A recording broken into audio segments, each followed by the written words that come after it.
3 बच्चों के पिता से शादी कर जया प्रदा ने खत्म कर लिया था अपना फिल्मी करियर। राजनीति में हुई सुपरहिट। 70-80 के दशक की हिंदी सिनेमा में राज करने वाली दक्षिण भारतीय बॉलीवुड अभिनेत्री जया प्रदा 3 अप्रैल को अपना 59वां जन्मदिन मनाएंगी। अभिनेत्री पूर्व सांसद जया प्रदा भारतीय जनता पार्टी की नेता हैं। साल 2019 में उन्होंने उत्तर प्रदेश के रामपुर लोकसभा सीट से चुनाव लड़ा था, लेकिन वहां से वह हार गई थी। उसके बाद से राजनीति में अभी वह दूर हैं। उन्होंने तेलुगु देशम पार्टी से अपने राजनीतिक करियर की शुरुआत की थी। जया प्रदा की लोकप्रियता ऐसी है। आंध्र प्रदेश में जन्मी अभिनेत्री ने यूपी में रामपुर में चुनाव लड़ा। 2004 से 2014 तक सांसद भी रहीं। वहीं फिल्मों की बात की जाए तो जया प्रदा ने अपने 30 साल के करियर में करीब 200 से अधिक फिल्मों में काम किया। हिंदी सिनेमा में उनकी जोड़ी जितेंद्र और अमिताभ बच्चन के साथ खूब ज़्यादा पसंद की गई। 3 अप्रैल 1962 को आंध्र प्रदेश के राममुंद्री में उनका जन्म हुआ था। उनके पिता कृष्ण राव तेलुगु सिनेमा से जुड़े हुए थे और फाइनेंसियर भी थे, जबकि उनकी मां एक गृहिणी थी। जया प्रदा का असली नाम ललिता रानी है। जया बचपन में से ही डांस में माहिर थीं। वह एक बार जब अपने स्कूल के वार्षिकोत्सव में डांस करने गई थी, वहीं फिल्म के डायरेक्टर की नज़र उन पर पड़ी। उन्होंने जया को तेलुगु फिल्म भूमि कोशम में 3 मिनट डांस नंबर ऑफर किया था। यही उनके फिल्म करियर की शुरुआत थी। तेलुगु सिनेमा में जया प्रदा ने अपने करियर की शुरुआत 1975 और 76 के आसपास की थी।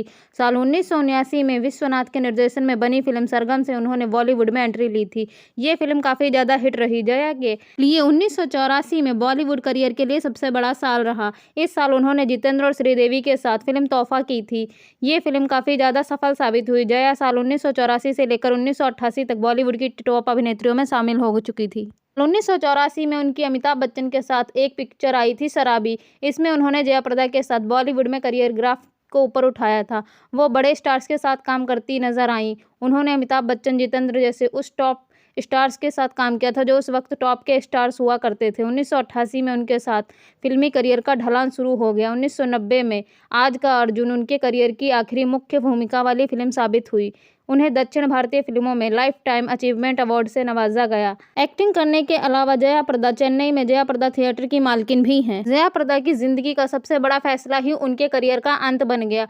22 जून 1986 को जया प्रदा ने श्रीकांत नाहटा से शादी कर ली। एक्ट्रेस ने अपने करियर के पीक पर इन 3 बच्चों के पिता से शादी की थी। श्रीकांत नाहटा ने अपनी पहली पत्नी को तलाक नहीं दिया और इसके भी यह शादी काफी ज्यादा चर्चा में रही थी। पर्दे पर उन्होंने तमाम दफा घर बसाया और सम्मान भी हासिल किया, जबकि हकीकत में उन्होंने अपना यह सपना पूरा नहीं किया तो उम्मीदों पर पानी फिर गया। मोहब्बत के हाथों मजबूर होकर उन्होंने जिसे अपना जीवन साथी बनाया, उसने ही उनका हक नहीं दिया। बात हो रही है जया प्रदा की, जिन्होंने एक्टिंग की दुनिया से लेकर राजनीति के मैदान तक अपना परचम लहराया है।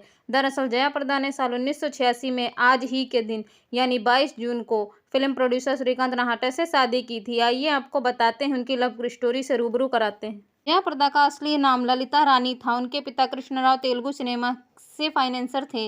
वहीं जया प्रदा पढ़ाई के साथ साथ अन्य एक्टिविटीज में भी काफ़ी ज़्यादा माहिर थीं, खासकर डांस में परंपरागत थीं। उन्होंने महज 13 साल की उम्र में डांस करना शुरू कर दिया था। तमिल और तेलुगु सिनेमा में अपना दमखम दिखाने के बाद जया प्रदा ने हिंदी फिल्म इंडस्ट्री में कदम रखा। उन्होंने यहाँ भी अपना परचम फहराया। साल 1985 में बॉलीवुड की हाईएस्ट पेड अभिनेत्रियों में से शुमार हो गई थी।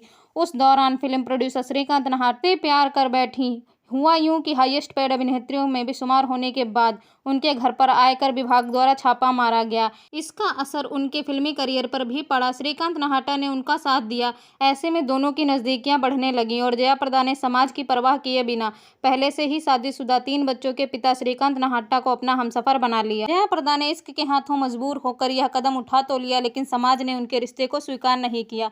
यहाँ तक कि श्रीकांत ने शादी होने के बावजूद उन्हें दूसरी औरत का तमगा दिया। दरअसल श्रीकांत ने अपनी पहली पत्नी को